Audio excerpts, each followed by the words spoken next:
మరీ ఇంత యాంత్రిక జీవితమా?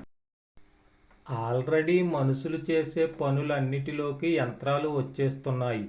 ఆ యంత్రాలను చూసి మనుషులు కూడా యంత్రాల్లాగానే తయారవుతున్నారు. ఎక్కడ చూసినా మానవ విలువల గుబాళింపులు కనబడటం లేదు. మా చిన్నతనంలో ఏ వీధిలోనైనా ఒక శుభకార్యం జరిగిందంటే ఆ శుభకార్యం జరగటానికి వారం రోజుల ముందు నుండి జరిగాక వారం రోజుల తర్వాత వరకు కూడా ఎంతో హడావిడి సందడి నెలకొని ఉండేది. నేడు ఏ వీధిలో ఏ శుభకార్యం జరిగినా హడావిడి లేదు, ఆ సందడి లేదు. ఇంకా చెప్పాలంటే అక్కడ శుభకార్యం జరిగిందన్న ఆనవాళ్లు మన్నాడికే లేకుండా పోతున్నాయి. పచ్చని పందిళ్ల స్థానంలో టెంట్లు వచ్చాయి. గుమగుమలాడే వంటల స్థానంలో క్యాటరింగ్లు వచ్చాయి. నలుగురు కూర్చుని మాటామంతి చెప్పుకునే స్థానంలో సెల్ ఫోన్లు వచ్చాయి. మనుషులు ఒకరి